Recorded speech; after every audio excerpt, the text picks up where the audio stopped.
La pandemia y sus secuelas plantearon el mayor reto que el sistema bancario ha enfrentado en décadas, y en 2023 no perfila ser muy distinto, con una posible recesión global anunciada como pocas en la historia. Sin duda, ser banquero hoy es un reto y una oportunidad, donde solo los mejores saldrán fortalecidos. Es un honor presentar la conferencia magistral Outlook Bankers Should Expect in 2023. Alejandro Valenzuela, actualmente CEO de Banco Azteca, en su trayectoria destaca como CEO del Grupo Financiero Banorte y director de Asuntos Internacionales y Relaciones Externas en Banco de México. Estudió BA y MA en Economía en la Universidad de California. De la misma manera, realizó estudios de posgrado en la Universidad de París, así como un diploma en Administración Pública por la Escuela Nacional de Administración. Damos la bienvenida a Alejandro al Digital Banking and Financial Technologies Forum 2023. Muchas gracias, muy buenos días. Antes que nada, pues obviamente agradecer por esta muy amable invitación. Y cuando vi de lo que me pedían que les hablara un poco, que es el corto plazo, que es como estamos viendo 23, dije, bueno, pues voy a tratar de darles un poco esa visión, pero pues obviamente aprovechar con todos ustedes que están en la frontera del conocimiento, en la parte digital, en la parte de un mayor entendimiento también de lo que debe ser el cliente, con esta visión humanista que también se subrayó claramente que no hay que olvidar. Hicimos para ustedes una presentación que tiene 6 capítulos. El primer capítulo, lo que vamos a ver es pues, rápidamente el entorno de este año. Luego, lo que todo el mundo está hablando, que tiene que ver con el nearshoring, tema que ustedes saben mucho más que yo, que es todo el tema de la transformación digital.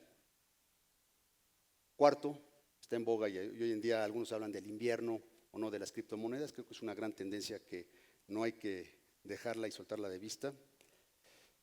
Obviamente el tema del riesgo climático que debe estar en nuestros radares y algunas consideraciones finales. Pues para entrar al entorno de 2023, pues digo, no es sorpresa para nadie. En la época después del COVID todavía hay dislocaciones por todos lados. Y para colmo, después de salir del COVID, entramos en una guerra entre Rusia y Ucrania que todavía no se termina de resolver, y eso ha generado pues obviamente problemas, particularmente en los commodities, temas de la energía, y lo ven ustedes en agricultura, en metales, y si bien se han comportado razonablemente bien porque han retornado a una mayor normalidad, pues el choque se ve clarísimamente, particularmente después del COVID, y esto pues todavía tendrá un desenlace que debemos observar. Posteriormente, después del COVID, todas las cadenas de suministro, habidas y por haber, siguen dislocadas. Problema que tenemos hoy en día mundial. Traten de encontrar un coche hoy en día nuevo en México y van a ver lo que les estoy diciendo cuando antes aún no se lo estaban aventando, ¿verdad? Es un tema que habrá que resolver y está cambiando mucho la filosofía de las compañías. Antiguamente la noción del just in time era así como que lo que había que tener de manejo de inventarios, y hoy en día lo que están buscando es justamente tener el inventario para poder fabricar lo que se tenga que hacer, y son conceptos muy distintos, y el manejo de inventarios además en un entorno como el que estamos viviendo se vuelve extremadamente oneroso. La siguiente, por favor. Bueno, yo diría que el primer tema importante que me gustaría platicar, y yo habiendo estado en un banco central, en el Banco Central de México muchos años, en esta ocasión cuando se vino la pandemia y posteriormente la inyección de recursos tan brutal que se dio en Estados Unidos, en Europa y en otros países del mundo, es realmente sorprendente que la banca central no haya reaccionado más rápido a esa inyección de liquidez y se hayan esperado mucho tiempo para empezar a reaccionar con la tasa, y por eso ha sido tan abrupta, y el mercado también como que no ha podido entender cabalmente si esto va a ser más permanente o es más temporal, y se ha vivido en ese tema. Y yo creo que cuando llega un entorno inflacionario es difícil volver a reducir la inflación rápidamente, y sobre todo a qué costo, que es la pregunta que todo el mundo se hace. Entonces, ahí lo ven ustedes las reacciones. México ya trae una tasa de interés muy onerosa, y Estados Unidos, que se pensaba que iba a estar en el 4, 4,5 tan solo hace 6, 8 meses, hoy en día ya las expectativas están alrededor de 5,5, 6%, ¿no? Eso es otro mundo. Y aquí lo ven ustedes, en la gráfica izquierda es muy interesante, más que nada, entre la gráfica verde y la gráfica amarilla, ahí está ese debate, ¿no? Si ustedes platicaban con muchos analistas en el verano del año pasado, les decían, bueno, pues estamos pensando que la Reserva Federal va a incrementar la tasa y Powell la va a empezar a bajar rápidamente y para finales de diciembre pasado, ya vamos a ver un punto de inflexión. Y lo que hemos estado observando más bien es el shift, se está moviendo a la derecha la curva amarilla. Y ese movimiento de la curva lo que nos está diciendo es que los propios analistas y los propios bancos centrales todavía no están claros de cómo se va a manejar esto. Y aquí hay un tema que les hago un paréntesis porque es importante, porque aquí hay muchos jóvenes que además pudieron desarrollar sus negocios entre el 2008 y el 2020. ¿Cuál fue el tema extraordinariamente atípico de ese periodo? Las tasas de interés estaban cercanas a cero en el mundo. Estaba regalado pedir lana. De hecho, fue un momento en donde la liquidez estuvo exorbitante. Los que pudieron emprender se metieron a emprender muy agresivamente y desarrollaron muy buenos negocios. Pero la realidad es que de repente cambió el entorno. En el momento que se incrementaron las tasas de interés, pues la tasa interna de retorno de muchos de estos proyectos no necesariamente ya era viable, o la liquidez que abundaba en el mercado dejó de estar ahí. Y este cambio de entorno yo creo que lo tenemos que leer con mucho cuidado, porque no va a ser tan temporal como lo habíamos pensado. Yo no creo que tengamos capacidad todavía en el 24 de regresar a niveles de los que estuvo viviendo el mundo con anterioridad. Y les dejo también un pensamiento, una reflexión, esto es un tema totalmente personal también. La banca central y los gobiernos que inyectaron mucha liquidez para apoyar el tema del COVID ya estaban sobreendeudados y se endeudaron mucho más. Hoy en día, el querer incrementar impuestos pues, prácticamente le cuesta la elección a cualquier individuo.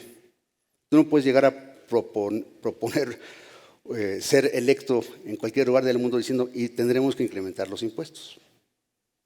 La gente va a reaccionar en contra. ¿Cuál es el impuesto más silencioso que puede haber? Que a todo mundo le merma su poder adquisitivo, pero en el tiempo licúas tu deuda. Es la inflación. Entonces, yo soy de aquellos que piensan que obviamente no nos vamos a mover a una hiperinflación, pero a lo mejor la nueva normal no es el 2% como estaba antes, sino hoy en día a lo mejor la nueva normal va a estar en el 4%, en el 4,5%, y eso le va a permitir a los gobiernos ir licuando su deuda sin tener que incrementar los impuestos abiertamente. Bueno, pues aquí también ustedes lo ven. ¿Habrá o no habrá recesión? Como dirían los clásicos, that is the question. La realidad es que las políticas monetarias tardan en morder. Pues, por ejemplo, en México todavía vimos el año pasado, a pesar de que las tasas incrementaron en 600 puntos bases, la realidad es de que la economía creció. ¿Por qué qué? ¿Por qué razón? Pues simplemente tuvo un rebote de lo que habíamos vivido en el COVID, una contracción brutal, y lo que no se dice mucho es que todavía México no alcanza el nivel que teníamos de actividad económica en el 2019. Seguimos por abajo de ese nivel, o sea, tristemente la recuperación de México ha sido muy mediocre, cuando otros países ya lograron hacer, pero todavía hay incredulidad. O sea, ahí un poquito el tema que sacamos del World Economic Forum, pues dicen, ¿habrá recesión? Sí, hay desaceleración, puede haber recesión. Pero por el otro lado, todavía como que la inflación, si ustedes se ponen a ver que son las amarillitas, como dicen, no, pues no creemos que sea todavía un problema tan grave. Las expectativas no han estado forjadas ahí y eso también nos puede sorprender. La que sigue, por favor. Bueno, pues para la banca. Ciertamente, cuando se incrementan las tasas de interés, por un lado dicen, oye, pues te va a ir mejor. Bueno, pues sí, me va mejor porque puedo ampliar mi margen financiero. Sigo captando razonablemente barato y puedo yo poner ese dinero al menos en CETES, por ejemplo, en el caso de México, y pues me da una rentabilidad interesante. Pero el problema no es ese. El problema son mis créditos, mi parte activa.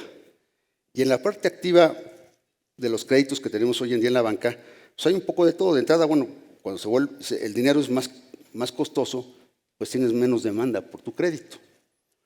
Pero cuando uno ve el balance de cualquiera de nuestras organizaciones, ya tenemos mucho embarazo de crédito. Primera pregunta, ¿cuánto dimos a tasa fija?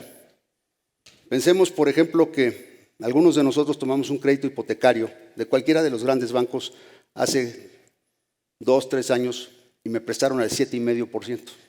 a 20, 30 años, tasa fija.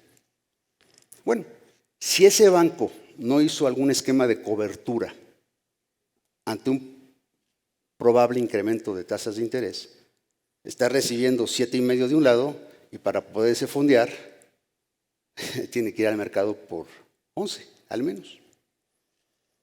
Ahí ciertamente pues tendremos que ver la función de reacción, si hicieron su tarea cabalmente para cubrir parte de ese riesgo, también con la venta cruzada que se tiene, la rentabilidad obviamente de esa hipoteca se incrementa al final del día, pero van a desacelerar su velocidad crediticia. Entonces ahí los ven ustedes, y esto va a pasar prácticamente en todos los países.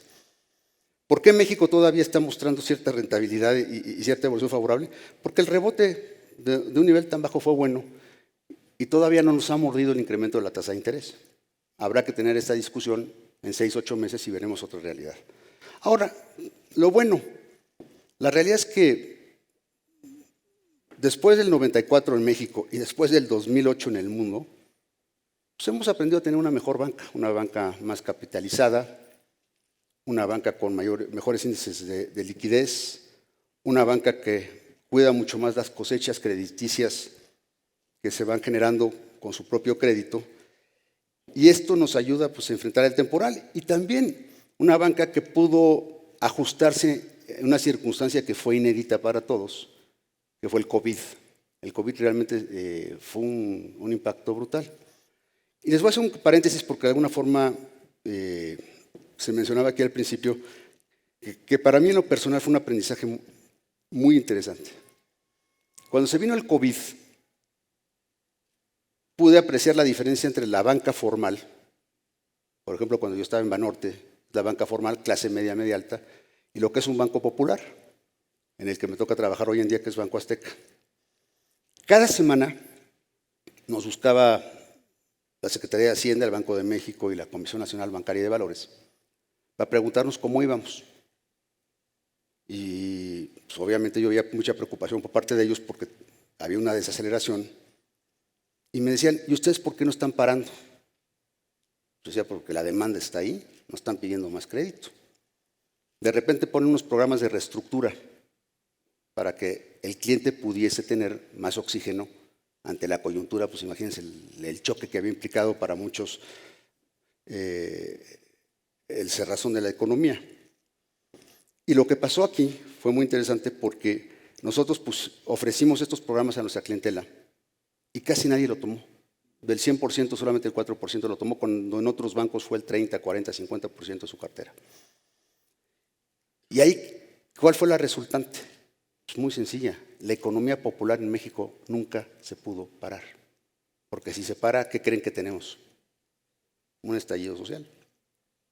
Entonces siguió trabajando normalmente y la actividad del banco, como reflejo de ello, ahí estuvo.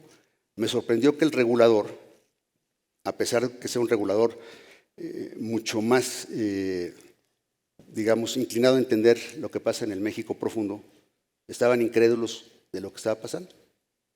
¿Y cuál fue el aprendizaje? Que en estos Méxicos que vivimos se comportan de manera muy distinta. Una cosa es cómo se comporta la clase media, media alta, como la que estamos hoy en día aquí presente, y otra cuál es la evolución del sector popular en México. Totalmente distinta. Prosigo. Entrando, creo que ya que es el nearshoring. Muy rápidamente, bueno, está hoy en día en boga el tema, una nueva oportunidad para México. La gran pregunta es, ¿la vamos a aprovechar o la vamos a desperdiciar? Claramente tenemos muchos elementos para sacarle provecho.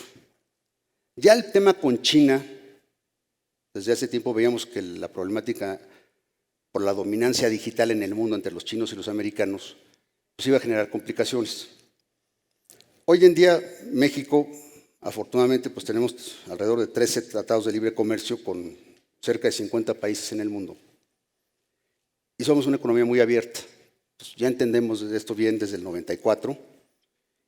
Y me parece que esto ha ayudado mucho a México a poder generar actividad económica.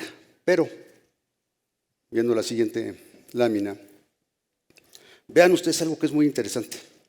La gráfica de la izquierda nos dice algo que es increíble. La inversión extranjera directa ha estado muy estable. Sí, son 35,000 millones de dólares, es mucha lana. En flujos no es tanto porque muchas veces son utilidades retenidas de las multinacionales, que simplemente se siguen considerando como inversión extranjera directa. Vean ustedes las remesas. Es una cosa impactante esto. Entonces quiere decir que nuestro principal producto de exportación son los mexicanos que se van y se rompen el pecho en Estados Unidos y que le están mandando recursos a sus familias. Pues algo fallamos, ¿no? Primero porque no generamos los empleos en México, pero segundo que a pesar de toda la apertura que hemos tenido, pues la inversión extranjera directa sigue siendo bastante mediana, aunque hablemos mucho de ella. Entonces aquí el tema es qué tenemos que hacer para que esto se incremente. Probablemente el nearshoring va a ayudar. Si vemos la siguiente, claramente también aquí tenemos la división de los países. No vean los montos porque a mí me parece que es absurdo, es algo de la Secretaría de Economía, pero lo que es importante es que el país está dividido. El norte sí, el sureste no. Seguimos lamentablemente teniendo dos Méxicos, o varios Méxicos, pero aquí es brutal que el propio gobierno federal está diciendo, sí, el nearshoring va a estar a todo dar de la Ciudad de México para arriba. Y el sureste sigue siendo un problema, porque no tenemos las capacidades para traer la inversión, salvo en la Riviera Maya y en algunos lugares de Yucatán, pero pues en el resto de los estados simplemente sigue siendo muy lamentable el tema. Pero seguimos. ¿Por qué? ¿Qué vemos como retos? Pues primero, si queremos traer mucho nearshoring, tendremos la capacidad de generar la electricidad que van a requerir todas estas empresas, con todas las estupideces que estamos hoy en día haciendo. Segundo, pues tenemos un problema con el Estado de Derecho en México, la criminalidad, la corrupción. Diga lo que se diga, ahí están. Tercero, pues obviamente más y más hay falta de espacio industrial, particularmente en ciertas localidades, y en otros lugares son absolutos vacíos. Entonces, ¿cómo logramos esos equilibrios? Un tema que tristemente sigue siendo una realidad. El personal calificado es escaso. Todos los que hoy en día tenemos responsabilidad de estar en algún negocio, el activo más complejo, más difícil de encauzar y de tener es un buen capital humano calificado.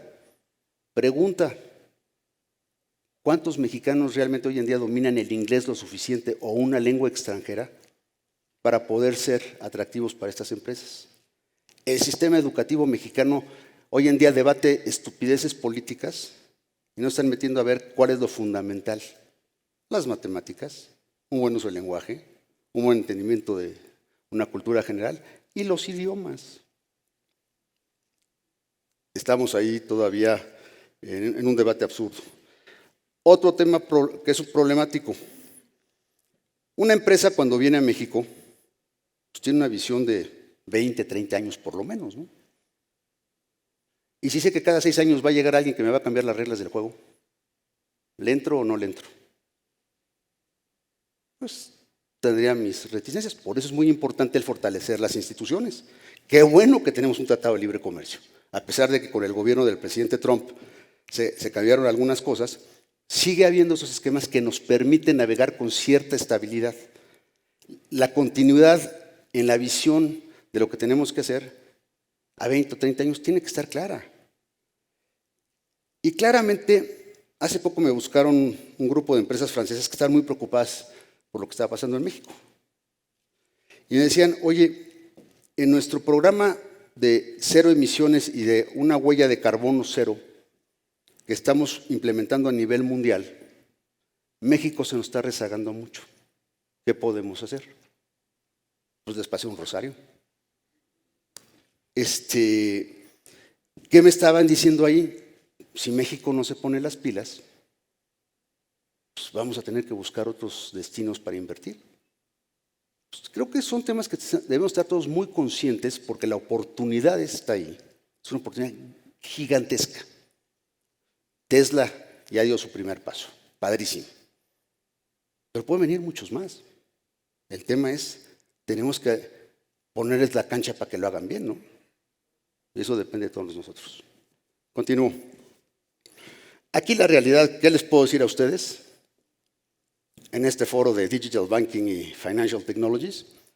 Pero hay temas que yo creo que son relevantes en el contexto. México sigue siendo un país con una penetración financiera muy baja con respecto a su nivel de desarrollo. Sigue siendo realmente preocupante ver que un país que es de las 15 economías más importantes del mundo, comparado con Brasil, con Argentina, con Colombia, pues estamos prácticamente en todo abajo. Y no puse a Chile a propósito, porque si no, pues digo, nos vemos todos mal. Pero la realidad es de que, ¿qué nos sigue fallando? Y déjenme darles por lo menos un aprendizaje que tuve yo ahora en Banco Azteca, que me abrió un poquito la noción del por qué. Banco Azteca tiene 20 años de existir y ha bancarizado más o menos como a 30 millones de mexicanas y mexicanos. Pues quiere decir que del 2002 para el 2023, 30 millones de mexicanas y mexicanos no tenían servicios financieros formales. Bueno, pues no necesariamente los 30, pero pues un buen número de ellos. ¿Qué porcentaje? La verdad no lo sé. Pero mi aprendizaje fue el siguiente que se los comparto. Yo me hice la pregunta, bueno, pues cuando estaba yo en Banorte y venía alguien a pedirme, por decir una cosa, 1 millón de pesos. Bueno, pues analizaba el caso con el equipo de riesgos, el equipo de crédito, y veíamos si era sujeto de crédito por ese monto o no. Pero ¿cuál era entonces mi complejidad? Darle seguimiento a ese individuo o a esa empresa. ¿Con qué me encontré en Banco Azteca? Ese mismo millón de pesos, pero dárselo a 10,000 individuos. Entonces, una fracción a cada uno de ellos. Como se lo podrán imaginar, menos ya con la era digital, pero muy complejo el darle seguimiento con ese mismo millón de pesos a esos 10,000 individuos. Entonces, de manera natural, ¿qué prefiero yo como banco? Pues prestárselo a uno. Es mucho más fácil mi monitoreo. Por eso también en la banca popular no se ha desarrollado plenamente en México. Ciertamente la digitalización va a ayudar muchísimo porque reduce los costos de monitoreo y de seguimiento, pero seguimos tratando con el tema del riesgo. Y el riesgo sí tengo que analizarlo uno por uno. Y ustedes me dirán, bueno, pues con las plataformas digitales, con las apps, con la evolución, puedo yo saber si es buen riesgo o no es buen riesgo, ¿cierto? Pero el problema es de que cuando pides que te paguen, muchas veces en la cultura no lo está. Entonces tienes que ir a visitarlos, tienes que irles a cobrar, a tocarles a su puerta para decirle, oye, tú tienes un adeudo, págalo. Y si no lo haces, no te pagan. Aunque el modelo y el algoritmo te haya dicho que eso va a pasar así, no va a pasar. Entonces doy un poquito esa visión de contrastes porque me parece que es interesante, particularmente de aquellos de ustedes que están metidos en el tema de, obviamente, de prestar al sector popular. Es muy complejo. La que sigue, por favor. Esto ya es más que obvio, pero pues obviamente la cantidad de fintechs que se vienen desarrollando en México es impresionante y es algo que creo que es muy bueno para todos, porque muchas veces ha habido este debate que me parece que es absurdo. Oye, es que van a estar compitiendo todo el tiempo. Sí, ¿no? Yo como lo veo hoy en día ya a la luz de muchos temas que me han tocado vivir en esto, pues es un poco el debate entre el médico generalista y el especialista. Un banco normalmente es un buen generalista. La fintech es un gran especialista y tiene una capacidad de hacer armados ingenieriles en procesos muy distintos que la propia banca jamás se le hubiera ocurrido. Entonces se complementan. Ahora, hay casos obviamente en que va a ser disruptivo y probablemente no se eliminen. Pues justamente cualquiera de los bancos hoy en día, como es Banco Azteca o cualquiera de los grandes, yo creo que tienen 3 departamentos. Yo por lo menos en Banorte y en Banco Azteca tengo 3. A uno le llamo running the show. Es la banca inercial, es el modelo que traes, es lo que hoy en día te da de comer. La tienes que tener. Aunque esté condenada a muerte, la tienes que tener. La segunda es el transforming. Pues obviamente tienes que ir cambiando tu modelo de negocio. Va muy rápido las cosas. Pero tienes un tercero que lo tienes que tener además lejos de los otros dos, que es el disruptor, el disrupting. porque si lo pones cerca de los otros dos, pues obviamente no lo van a dejar nacer ni crecer, porque este modelo justamente es el que se va a encargar de o eliminar o hacer evolucionar forzosamente el running y transforming. Es ahí donde la relación con las fintechs se vuelve muy interesante. Porque de alguna manera todos tenemos que estar desarrollando nuestros propios temas transformadores, porque de otra manera nos quedamos sin negocio. Y hoy en día el problema son esos legacies que vienes cargando. Y cualquier organización, cualquier banco en el mundo grande tiene este mismo problema. Pero si no tienes el disruption, estás condenado a morirte. Sí, por favor. Bueno, pues el choque de las criptomonedas. La realidad aquí también, ustedes, es un tema que se manejan mucho mejor. Ciertamente hubo mucha especulación, sigue siendo una genialidad esto. A mí siempre me ha preocupado, se lo comentaba a algunos de sus compañeros hoy en la mañana, pues digamos que no sepamos quién es Satoshi Nakamoto, quien redactó uno de los documentos más relevantes que ha tenido el mundo financiero, probablemente de premio Nobel en economía, que esto se haya usado también en un principio para, más que nada, ocultar transacciones y muchas de ellas de origen ilícito, pues obviamente eso no fue bueno, pero la genialidad de tener algo descentralizado, que tenga de por medio también el blockchain para saber exactamente lo que está pasando, pues ciertamente nos va a obligar a revolucionarlo y por eso no es accidente la siguiente, que los bancos centrales digan, oigan, yo también quiero entrarle. El tema es qué tanto le van a poder entrar y qué tanto no. Ya vimos que México anduvo ahí diciendo en un principio que no, nosotros para el 23 ya estábamos con una moneda digital, un Central Bank Digital Currency. Pues ya la vienen pateando, estamos platicando hace rato que le siguen pateando y le siguen pateando. Pero ya se dieron cuenta que si no hacen algo, también pueden quedar fuera de la jugada. Aquí también hago un paréntesis que es fundamental. Hoy en día la ventaja del billete, primero como Banco Central, pues prácticamente no me cuesta nada, también el digital. Pero el anonimato sí vale mucho. Es un medio de pago, que es anónimo, es absolutamente líquido. Y yo una vez que saco un billete, pues dónde cabe ese destino de ese billete, pues va a depender de muchas circunstancias. Pero aquí lo fundamental es de que al irnos al mundo digital van a empezar a atacar nuestra privacidad. Si yo estuviera del lado ahorita del gobierno y dijera, oye, ¿cuál es la mejor manera que yo puedo acabar con la economía informal? Que en México es un problema ancestral. Pues obviamente a través de una iniciativa de estas. ¿Por qué? Porque te podía estar yo monitoreando todo lo que está pasando. Le pongo un impuesto al valor agregado a lo que quieran ustedes. A lo mejor tengo hasta la posibilidad de eliminar el impuesto sobre la renta. Y me hago del recurso que necesito, pero eso sí, voy a estar detrás de todo el mundo. Pues yo creo también que generaría una tensión política y una tensión social brutal, ¿no? Entonces, estos temas yo creo que van a generar un debate muy interesante de qué estamos dispuestos.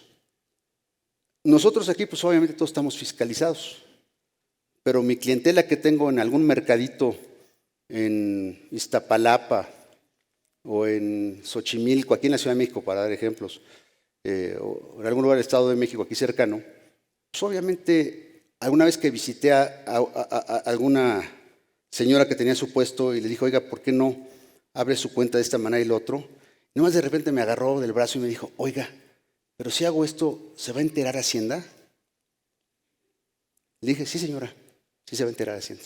No, pues entonces no me interesa, joven. ¿Y cuántas creen que de esas señoras hay en el país? ¿O señores? Millones. Entonces este tema va a ser muy interesante cómo se instrumenta. Bueno, seguimos. Obviamente, pues digo, un tema que más y más le estamos dando importancia con todo lo que tiene que ver con el ESG, es el riesgo climático, pero la realidad hoy en día el mercado está premiando esto. Aquellos que cumplen con las normas climáticas, pues hoy se estaban beneficiando hasta hace poco de 200 puntos bases entre un bono normal y un bono verde. Se está apretando esto naturalmente porque pues, hay mayor oferta, pero eso viene creciendo de manera muy importante. Y particularmente en países y en lugares como el nuestro, donde hay muchos desastres naturales, pues se antoja que tengamos que hacer algo.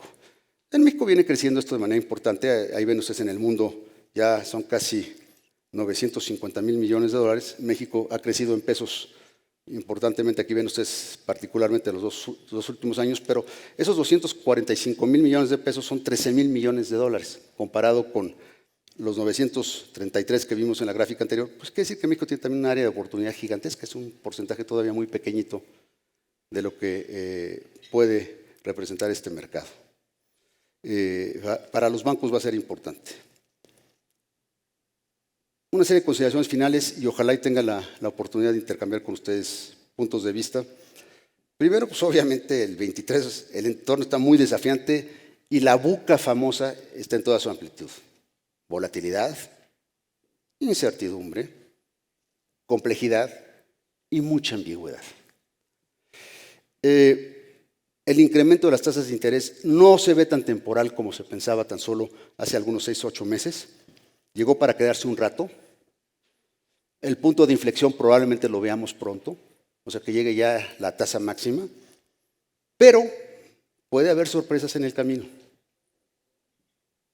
Entonces el riesgo sigue latente y yo creo que el 23 y 24 están descontados de que vamos a tener un entorno de tasas altas.